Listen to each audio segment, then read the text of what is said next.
Welcome back to AI PM Simplified, the channel where we break product management down to what actually matters. Last time, we covered what a product manager actually does. Today, we answer the question that comes before you build anything: how does a PM read a market? Here's a hard truth. Most product launches fail, and not because of bad engineering. They fail because no one wanted the thing in the first place.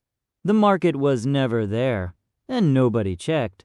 Picture a $600 smart toaster, flawless engineering, beautiful design, and zero willingness to pay. It goes straight to the landfill. Perfect build, dead market. The fix for this is a skill called market scanning. Reading the market before you commit a single line of code. So, where does market scanning actually sit in the process? Right at the very start. Think of scanning as your strategic radar. It detects shifts before they hit you. There are two paths a PM can take: the reactive path, build, launch, and then scramble to pivot when it flops. Or the proactive path, scan first, then ideate, then build.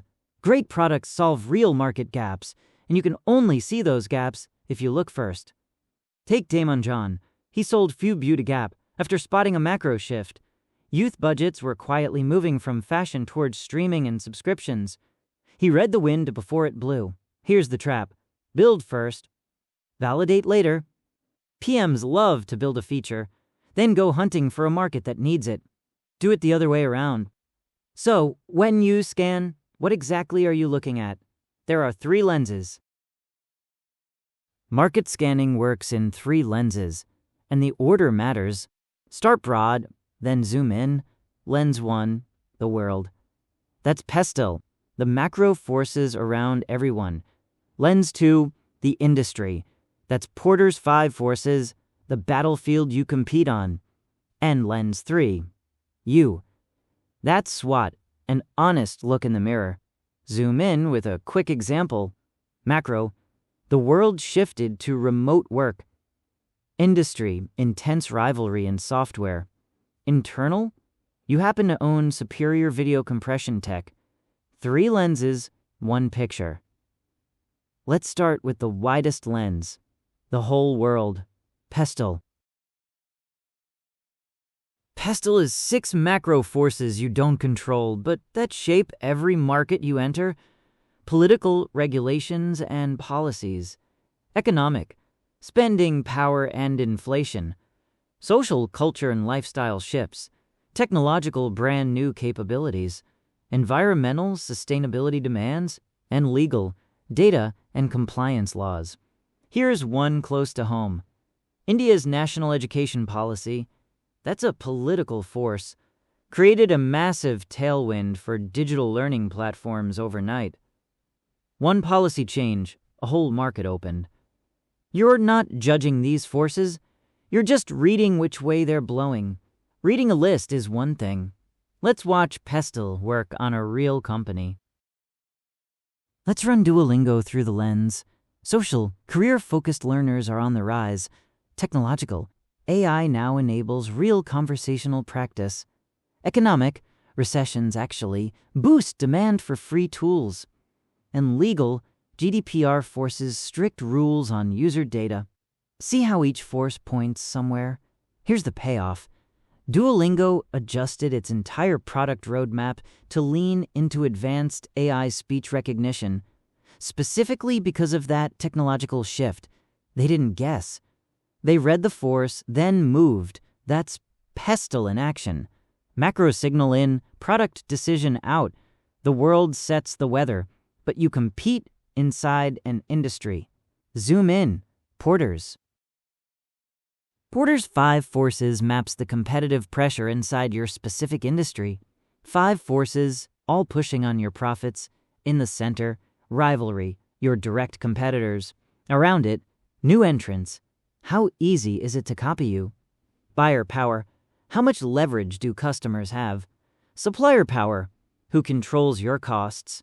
And substitutes, the alternative ways people solve the same problem. Take Uber, high rivalry with Lyft, and high buyer power. Because switching apps takes a customer literally zero effort. One tap, and they're gone. Read all 5, and you know how hard this industry will squeeze you. Now, 2 of those forces are the ones beginners always miss. Let's expose them. Here's where new PMs get caught. They obsess over direct rivals, the tip of the iceberg. But the real threats are usually below the waterline. Substitutes and attention. Remember, attention is a finite resource. Today's harmless little toy is tomorrow's serious threat. Think about Air India. Its biggest threat isn't Indigo.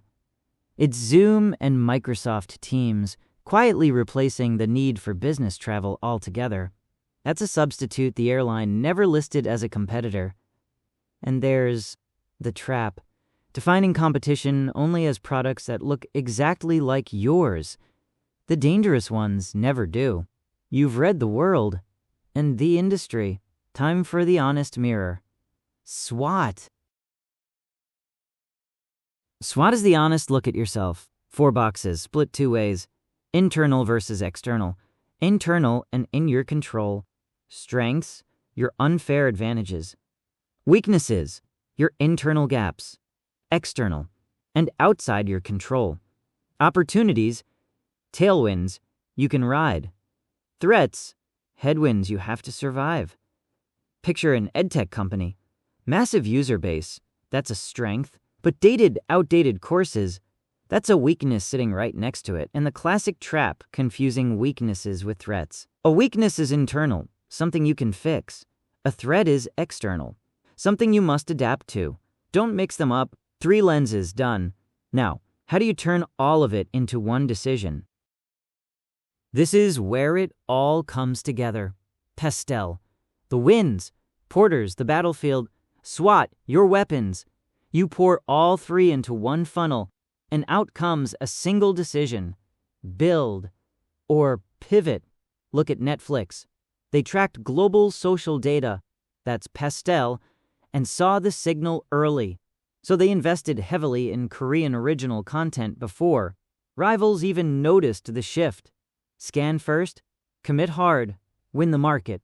That's the whole point of scanning. Not analysis for its own sake. A clear go or no go. Let's lock in what we covered and line up what's next. So there it is, how a PM reads a market before building anything. Don't guess. Scan. Assess the world with PESTEL, the industry with Porters, and yourself with SWOT. Then make the call. Episode 1, we covered what a product is. Episode 2, what a PM does. Today, reading the market. And next up, Episode 4, how to actually use this data to generate great ideas and find uncontested blue oceans. If this helped, subscribe, and I'll see you in the next one.